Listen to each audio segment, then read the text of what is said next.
Assalomu alaykum hurmatli do'stlar. Mana latokni burchagini chiqarish hosili oson usulini o'rgataman. Operator yaqinroq olib keling. Xuddi mana bunday qilinganda o'rtadan bitta chiziq tortib olasizlar. Farqi yo'q.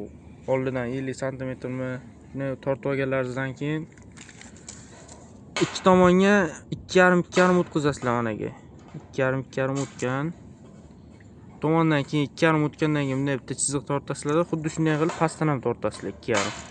Tekis pastga tushirganlaringizdan keyin shu chiziqdan bu tomonga mana bu latokni mana bu burchagiga 1,5 sm qo'yasizlar metga. Mana bunday qilib keyin qiyshiq qilib chizib olasizlar. Xo'sh, bu tomonga kelsa managa 13,5 ikki tomonga o'tkazib olasizlar 27 qilib. 27 qilingandan keyin seli mana bu tomonga tekis chiziq chizib olasizlar, ikki tomondan ham bitta chiziq bu tomonga tortasizlar qiya qilib. Shu bilan o'z bitgan holatini ko'rsatamiz. Xo'p do'stlar, mana ko'rib turganlaringizdek xuddi shunday qilib kesib olasizlar.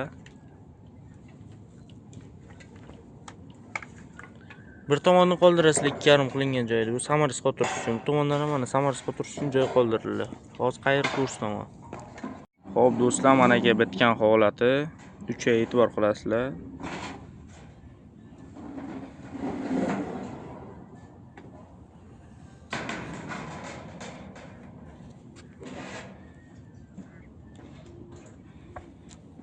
Oson usuldan o'rganing. Sardor Master.